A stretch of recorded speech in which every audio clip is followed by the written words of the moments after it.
Hello guys, this is Crystal. And this is Gina.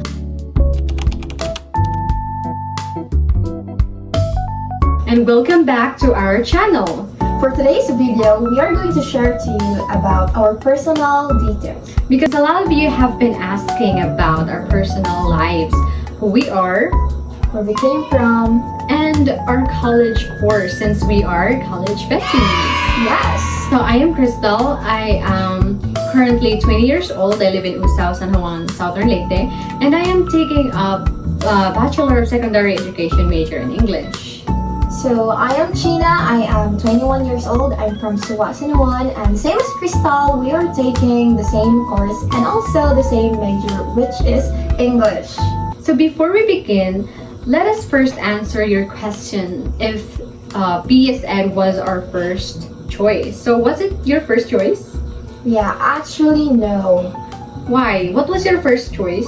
Because ever since I was a child, though I really like being a teacher when I was a child, but as I grew up and when I came up into senior high, I realized that what if I try something new? Like, since it was trending, which is the criminology, Yes. and I was like, trending. I tried to ask my mom maybe if I could like enroll in this program, but since we lack this financial, or we are not financially stable, so I ended up in taking the course Bachelor of Secondary Education. So yeah, that is how I ended up with being in this program. But eventually I really like it because I learned to love teaching, and maybe in the future I could also be one of those inspiring teachers. How about you, Crystal? Is this your first choice or no? Just Actually, being a teacher wasn't even on my list. what? Really? Yes. It Why? wasn't even on my list. My first choice was BSMT. Oh, that's so unusual for a girl Yes. like you. Oh my gosh. And for the record, I cannot swim. I almost drowned in Liluan. For the record. That's so funny. BSMT stands for Bachelor of Science in Marine Yeah. Transportation. So what happened is that I applied for a scholarship in Norwegian, Cebu. It is located at Cebu. So what happened is that the school texted me or responded to me that I can take the scholarship at their school tomorrow. Oh, okay. So I received the text this evening, and they told me to proceed to their examination room tomorrow at their school, tomorrow na mismo. So what happened is that it is very yeah, because Cebu is very far from Yes. Southern Leyte. and we have to travel. Yeah. And for that, during that time, it was pandemic. During that pandemic, it requires full vaccination. And during that time, I didn't have myself to be vaccinated, even one, what do you call Why? that, dose? Yeah, first dose. First dose, because I was scared. What if I will die, diba? I was And my also parents, like that. and my parents also didn't encourage me to be vaccinated because it's not reliable. Because how come that there is a vaccine already and the virus is still there? So I didn't have myself vaccinated, and I So- think that was the very reason why BSMT is not for me. You weren't able to enroll in that Yes, program. I wasn't able to apply for their scholarship because the travel, the expenses, and I was not vaccinated. The time and location also. Yes, and my second choice was, what was it? I guess that was tourism. Tourism. But unfortunately, I'm small. I am not. Does it really require the I think so. height? I think so. So I didn't pursue it, and my father, he encouraged me to take up education instead because it is very accessible since Yeah, my it's house near. is just near the school. Yeah. Since you're from San Juan also. So we are going to answer now some of your questions. So for the first question we have, what kind of teacher do you aspire to be? What are your teaching philosophies and values? So for me, I would like to be the teacher who's empathetic towards her students. Yeah, that's very good. Because not all students are privileged, and I noticed that some students are very poor in terms of fast-paced learning. Yeah. So you have to base, or you have to adjust yourself so So that there are different learning yes, styles. because in a classroom there are diverse students, and I also want to be the teacher who don't just simply impart knowledge, but I would rather motivate them for a lifelong learning. Yeah. That's what I want to be. And I want to be remembered for all the good things that I have done, not because I am strict or I am uptight, but I would rather be the teacher that inspires them to continue dreaming. Yeah. How about you, China?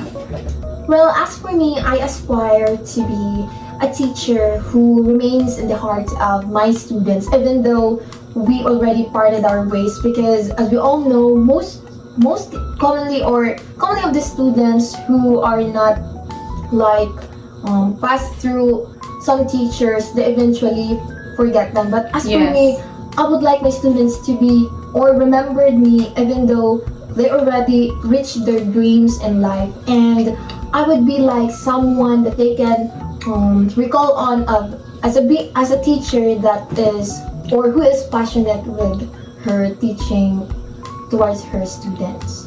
So I guess that's for me. I aspire in the near future. So we have here the second question. What's the most valuable lesson you've learned from a mentor or professor in your education program? You answer first.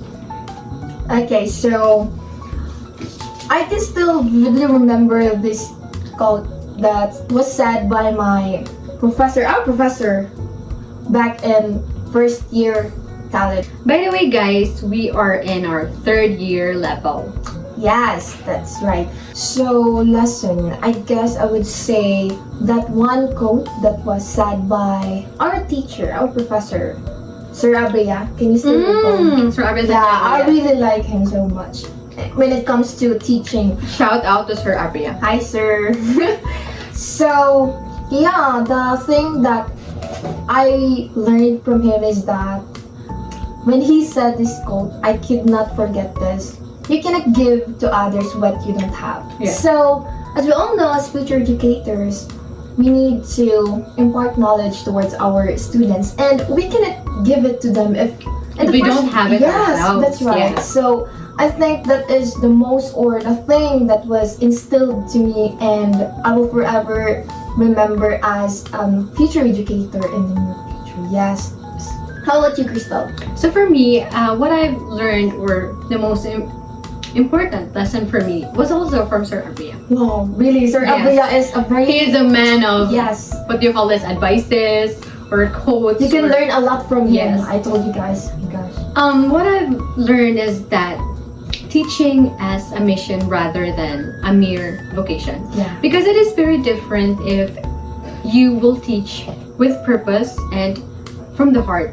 Because if you just teach solely because of the reason of your salary. Or it is just because of a job, you will not perform well, or you will just be merely an instrument that simply teaches the students. But if you have purpose, or if you are passionate in teaching with your heart, you will touch the lives of many students. Yeah, that's very right. Yes. Moving on, we have the third question. So what's been the most challenging aspect Oh of my your gosh. education program so far? How have you addressed those challenges? Oh my gosh, I guess we have the same Yes. thing that we're going to say. So that would be the Retention policy. Guys, oh my gosh, I went through For the a record lot. of everyone, SLSU San Juan Yeah, the has school that this, or the school that we are currently studying has this retention program, retention policy. Explain what's retention policy. So this retention policy is for education students. So they can proceed to another year level Until third year, actually. Yes. So we will undergo two retention. So policy. in this retention policy, we are tested through examination. Yes, which is 40%. Yes. 40 or Examination, or was it interview? I don't quite remember, yeah, guys. yeah. But it is all about examination, interview and your GPA. your GPA. So if you are below 80, you are in a critical manner, or you are being You need to really excel on the interview and examination. yes, so that you'll be able to proceed to the next level. So yeah, back to it. We went through a lot from that retention to retention actually. So during my first year, I was very pressured. Even from the first day of school, I already thought of like, what if I won't like pass this retention exam? Yes, What if I because fail? during our first year, we were almost 30. But Yeah. then some of us, they were afraid. Decided, Yes, yeah. they decided to shift different courses because they were afraid of the retention policy. What if they they will not be able to pass, and I they was will be. also like that. How about you? I was like that. I was I guess pressured. we all are. I was anxious, to be honest. But then, if you really put your whole heart in it, because if you love what you are doing, or if you love your course, you will do everything to pursue your dreams. So yeah, I can still recall the Sleepless nights. Yes, of studying. Yeah, of- because the items of the examination was during our first year, it was 100, 150. yes 100. 100 items. In our second Imagine. year, it was 150. And those 100 items, it doesn't just cover one subject. Yes, All the subjects. everything. Yeah. So Majors, you really need to Prof study hard. Ed, Gen Ed. And then also during the interview, it was very how do you call this? I can't explain. It's very, I was scared, I was anxious, I was pressured. What if I can't answer? Yeah. Because some of the students or some of us were mental blocked, and we will be graded based on our answers.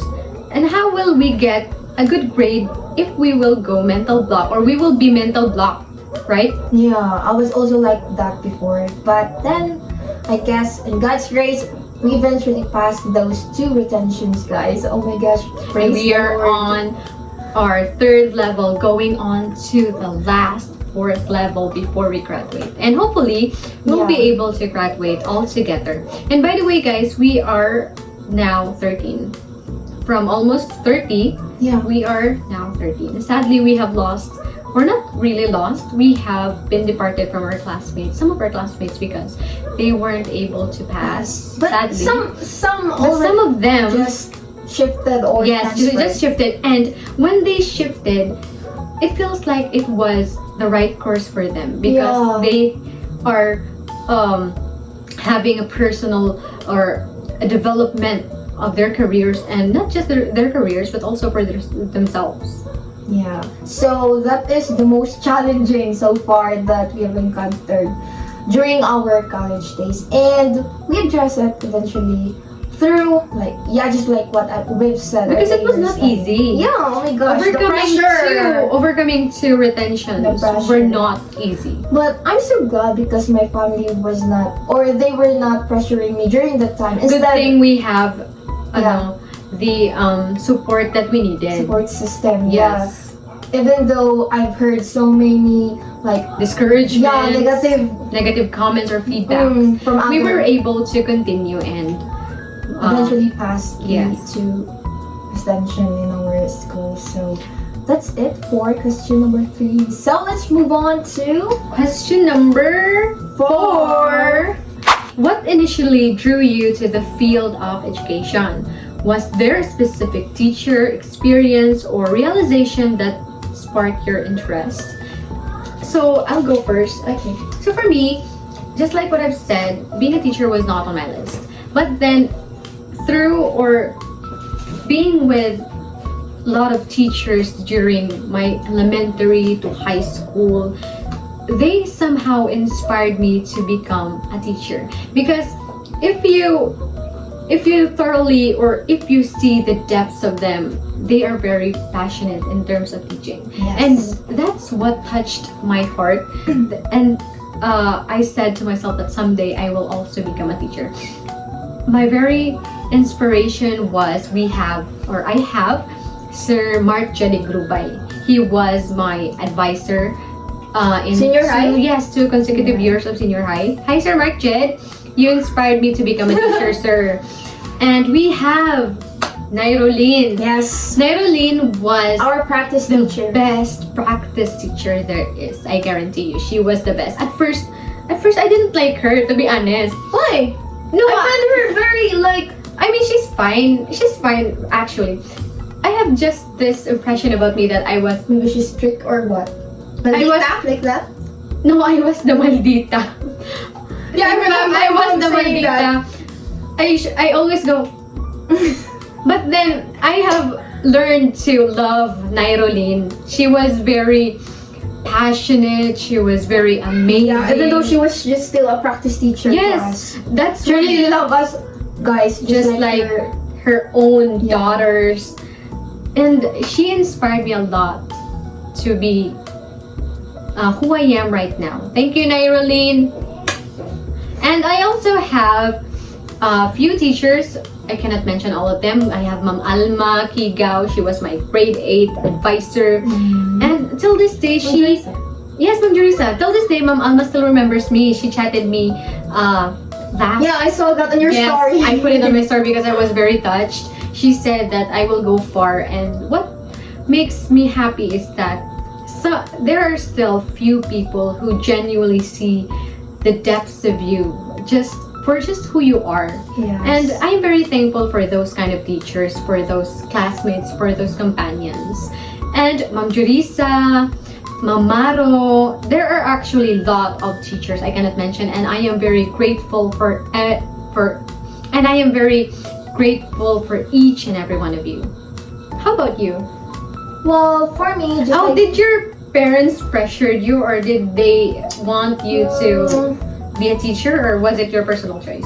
no, not really pressured, but maybe because I said, just like what I've said earlier, it was my childhood dream. So I guess it was seen by my parents that maybe China would like get this course or program. So that is why during in college, my parents said that I should just like enroll in this program. But actually, since I am, for the information of everyone, I am a Bible Baptist church member, and in our church we have what we call Sunday school. So in this Sunday school, children or kids from the members who are in church are assigned, or they are placed to a different room. So there will be teachers. Oh, we have like that Yeah, in MCGI. I am MCGI, Members of Church of God. I am an MCGI, Members of Church of God International, and we also have that. Our term is KNC, Kawan ng Cordero. For little kids who is still not baptized in the church. So in ours, we call it Sunday school. So during this time, when I was in grade 6, imagine grade 6, I was tasked by our pastor's wife, hi Ma'am Rose. She said that maybe I could teach those children because there was, or they already see the potential in you. yeah, I guess. Wow. And then she was like, China, can you like teach those kids in our Sunday school, because I am not be able to teach them since I have seminars. Since she is also a teacher. What grade were you? Or what Grade 6, age were you 11, during that time? I guess I was just like 12, 13. Wow, you're very young. Yeah, but actually the kids are just 5 years old, like that. So they were just easy to teach. So I taught them like how to color like that and design some like, or tell them Bible stories. So I guess it sparks my desires to become a teacher one day, because I see in those little kids that I taught how they admire me during that time, even though I was just like, I really don't know, or I don't have the knowledge when it comes to And also, teaching. if you are a teacher, you can loan many. Yes. You just said earlier, I is not always. No, teaching is a mission, but with many loans. Because, to tell you, what do you call that? We're not financially stable. But we will teach from the heart. But we have many loans. Now that's so like, if that's a problem, you know. I know someone, so I won't mention her name, from in our place. She is a teacher, and actually she loaned a lot of money, and then she wasn't able to pay those. And the thing here is that she got tired of teaching because how can you? How will she pay? Yeah, because How will she pay? no, and diba, and if you are going to have a loan when you are a teacher, when we become one, it is subtracted in our Yeah. pay. What you call this? Sahod. Salary. Salary. I'm sorry, guys. So what happens here is that she gets tired of teaching because of the sum of money he loaned or she loaned during her time. So So she wasn't able to pay all of that. no, she was able, but She eventually got tired. got tired because She You- tired? you teach every day, and then at the end of the month you Yes, that's true. were not able to claim your salary because it was already paid to those loans that you. Take note that you should only loan when it's necessary. Yeah. Don't loan for unnecessary things because It will cause you a problem. correct. So lastly, we have here the last question. Here, you read. This is kind of long, my gosh. So, for the last question, what is your advice to those students taking up the same course as you? And for those students who are still planning to pursue education but But are are scared. scared because of the retention policy? So our advice say, is Krista? that for the first year students, for the freshmen, Yeah. do not take all your subjects for Lightly. granted. Yeah, like, gosh. Don't take it for granted. If you have the time to study, study. So, so if the retention exam or the interview comes, you'll be able to retain all that knowledge because you study in advance. Because if you cram everything, No, nothing will come into your mind, guys. I Yes. swear, I've done that before and I regret it so much. but if there is, but then it won't last long term. Yeah. It'll just be temporary. Those who are planning to take up education, don't joke. No! For those who are still planning to pursue education, don't You be scared. You should pursue that, guys. You should pursue it. If you are searching for a sign, this is your sign to Yes, pursue it. because Because we were like you during our freshman years. We were afraid, but don't shift. You were put there for a reason, and you should pursue your dreams. If you think that you are capable of passing the retention, don't depression. be pressured of the retention. Just enjoy studying, but don't be in Bisaya, don't be pakampante. That's it. And then if you really want to teach, do everything in all your might to Passionately. pursue your dreams, because teaching is a very good job. Yes. Teaching is a very Can you good still remember what Sir Abia said when he said that teaching is the noblest profession? correct. I cannot forget that. So if you're searching for a sign to pursue education, This is do it. it. This is your sign. This Regardless vlog of is the your major sign. you'd like, Yes. just pursue education, guys, because you know you can touch all of those lives of those kids out there and stealing And knowledge. you are called for a purpose. That's it. Yes. You're called for a purpose. Don't be pressured of your surrounding, of what people might say. Just don't mind them. Oh my gosh, they don't have bug in your life. You Yes. know, just remember that. You know who you are, and if you trust firstly to God, you can do everything. So that's it, guys. We have answered some of your questions, and we will be answering more for the next video. So stay tuned and thank you so much for being with us through this very end of our vlog. If you haven't liked and subscribed, tap it below for more videos in the near future. See you in our next vlog. Bye! Bye!